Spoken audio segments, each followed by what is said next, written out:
Hello everybody, welcome to our channel True Nature. My name is Greg Jowers. Right now I'm off of Highway 19 in the Oklawaha Forest, and I'm looking through part of a swamp that I've been wanting to check out, but every time I pass by it, it is flooded. Now it is not, so I'm going to look through here and see what I can see. For quite some ways, as you can tell, this pretty much looks the same, but fortunately I have a highway a few hundred feet behind me, and when I go to leave here, I'll listen to the cars to find my way out. This is right near the Oklawaha River. I've started marking off the trees now with the orange tape, so I'm going to find my way out. Now that I'm getting deeper into the swamp, I'm finding more tracks of wildlife, so they do avoid the roads as much as possible. One thing I forgot to mention, don't forget to make sure you put the tie where you're going. Don't just put the tape around the tree without seeing where you've tied it off. That tells you the direction you're going back, of course. That's obvious, but just a note. And I'm going to go check the edge of the river itself and find out if there's any tracks there. Now remember, this station is not just about trying to find the skunk ape, even though it's on the trail of the Florida skunk ape. I will bring you the footage of any wildlife I can. I'll share my knowledge of some of the wildlife in here. It's just really beautiful in here today. It's nice and cool. Summer months are coming. I don't know how much of this I'm going to be doing in the summer. So whenever you see my footage, enjoy it, because I don't know how long I'll be doing this. I might get out once a month. Right now I'm trying to get out every week. I'm about 1.5 miles into the swamp right now, and turning around to leave to get out of here. I have seen absolutely nothing out here, just heard birds, saw some tracks that were wildlife, nothing to do with a skunk ape. This story is going to be interesting. I took this off a podcast called Dixie Cryptid, and it's really interesting. And if you want to find out, you want to question your doubts about a Sasquatch, a Bigfoot, a skunk ape, watch Dixie Cryptid. It'll enlighten you. Some of the stories are amazing in there. Some of them are far-fetched. But this particular one was a young man who went to visit his grandparents in a rural part of town out in Midwest somewhere. And he was told, at first, when he went to visit, he was told he could go out and fish and whatever, because they lived on a pretty good sized piece of property and it butted up to a river or stream or whatever. And he was able to go fish, and he was able to hike a little bit, but not too far. He was 5 or 6 years old, and they didn't let him go too far away from the house without watching him, I'm assuming. Well, what happened was, there was 3 of them, 3 Bigfoots. And the grandparents would, at this point in time, try to keep the boy from going in and out of the woods. They started to get aggressive, and they did not want him near them at night or out after dark, obviously. So they limited his time outdoors, and he couldn't understand that because he used to have freedom when he was a little bit younger. And I guess at this point in time, he was getting older as he visited, and they would warn him not to go too far, and he just didn't understand that because he had always been able to go and do what he wanted to do.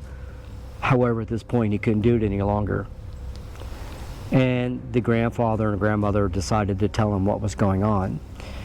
And they called these things boogers. And you probably heard people call the boogers will get you in the woods.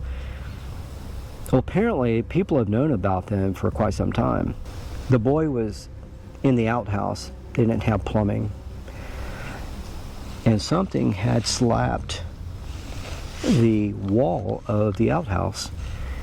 And the grandparents knew what it was, but the boy went in and said, I couldn't understand why they were slapping a wall on the outhouse. Didn't understand why they would do that. and not answering back. Well, the grandparents were talking to each other one night and said, we can't let him go outside anymore. These things are getting more aggressive.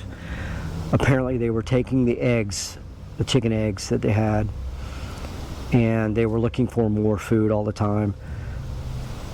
They were at one point in time feeding these things. And that's why they were getting more aggressive, because they stopped feeding them. So the parents, the grandparents, had to tell the grandson about them, and he learned all about them. Well, it came a point in time where the boy had grown up, and he went to the service, and he came out, and his grandfather had died, and his grandmother had moved into town somewhere to get out of the rural area, because she was aware of these things, and she was worried about them getting more aggressive with her. Grandfather died, left the boy a car. When he got out of the service, he was a Marine. When he got out of the service, he had a buddy come with him so they could go get the vehicle out of the garage that the grandfather had left him. And when they did, 3 of these things came flying downhill, whooping and hollering and running. And they got to a point where one of them, they were trying to hide behind a shed, and one of them threw a rock and hit the kid in the head, the soldier, young man that was getting his vehicle. The other one was freaking out because he had no idea what the hell these things were. But the grandson didn't see them. However, the grandparents told him about the boogers and what they looked like. So he shot it in the arm, and it took off running. And they were running away. They ran up the hill. They were pissed, but they were making all kinds of racket running away. The guy couldn't believe it. His buddy basically didn't understand what was going on, didn't know what these things were, took it a lot harder than the grandson did, and he committed suicide. He couldn't understand what they were, didn't understand why they're here on Earth. Just so alien to him, he just didn't get it. But he died, killed himself years later. However, in that present time, they went into the city, somewhat city, and a friend of his he went to school with started talking to him concerning his grandparents, and he was discussing his father with him, and they weren't the best of friends, but he told him the situation. And at first he wasn't going to, but it was the guy that he was with kind of lost his mind. He decided that people had to know about this thing. So when he told this boy at the counter, who was a clerk, his father was a wildlife officer out west. Apparently they have a phone number that they can call the government, and when these things become a nuisance, and they'll hunt them down and they will kill them and they will get rid of them. Well, these 3, back to the story when he was outside at the car and they were putting it on a trailer after he shot this thing and loading it up to get it on the trailer to get out of there as fast as they could. It was running up the side of the mountain, one of them, and it was making a steam train whistle noise. And the other were whooping as they were leaving. Well, they disappeared and went out of sight over the hills and stuff like that.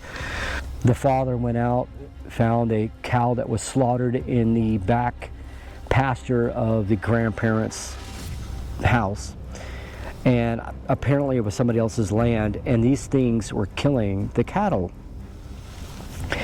Well, it was so mutilated in such a weird way, it didn't seem like it was a cougar, it didn't seem like it was a bear.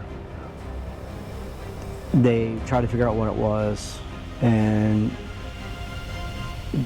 once they found out about the boy's story, when he told his father, that's when they put the 2 things together and decided they'd call the government, and they did, and the government sent a squad out of people, whoever they are, elites of some type that destroy these things. And they went out and they shot and killed it. And so the boy had told his friend that. Years later, the other guy had, of course, after the first 2 years, he committed suicide. But when he went to that boy's father, the clerk's father's funeral, that's when that boy had told him the whole story. Look at the size of this cypress tree. Have you ever seen anything this big in Florida? A cypress tree? I've never seen one this size. You might know of one somewhere, but this thing is ginormous.